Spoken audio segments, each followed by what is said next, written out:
আসসালামু আলাইকুম ভিউয়ার্স, আশা করছি সবাই ভালো আছেন। আজকে এমন একটি ডেজার্ট আইটেম তৈরি করে দেখাবো যা কিনা আমরা ইফতারের মেনুতে রাখতে পারি এবং তৈরি করাও খুবই সহজ। তাহলে দেখে নিই আজকের রেসিপি।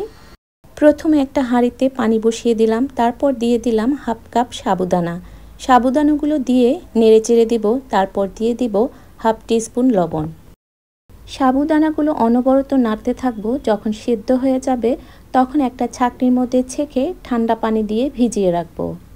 এরপর এই হাঁড়িটাই পরিষ্কার করে আমি এখানে 1 কাপ পানির মধ্যে 1/4 কাপ চিনি মিশিয়ে দিলাম।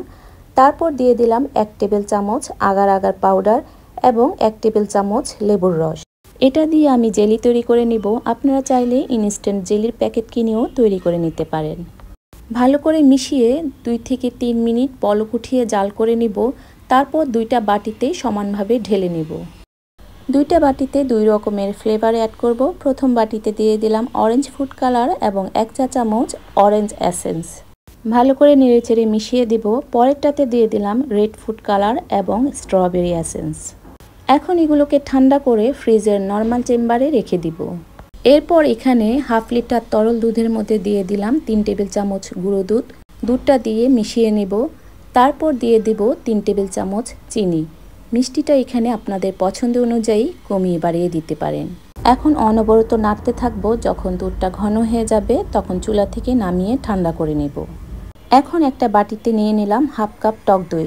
টক দই খুব ভালো করে ফেটিয়ে নেব। টক দই ভালো করে ফেটানো হয়ে গেলে যেই দুধটা জাল করে ঠান্ডা করে রেখেছিলাম সেটা এখন দিয়ে দিলাম। ভালো করে নেড়েচেড়ে মিশিয়ে নিব। তারপর যে সাবুদানাগুলো আমি ছাঁকনিতে ছেঁকে রেখেছিলাম সেখান থেকে কিছু সাবুদানা এই দুধের মিশ্রণের সাথে দিয়ে দিলাম।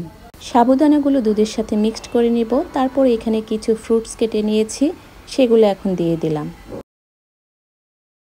ফ্রুটসগুলো দুধের সাথে মিশিয়ে নিব। তারপর যে জেলিটা আমি তৈরি করে রেখেছিলাম সেগুলো এখন দিয়ে দিলাম। এখন আমি এটাকে ফ্রিজের নর্মাল চেম্বারে রেখে দিব এবং ইফতারের মেনুতে সার্ভ করে নিব।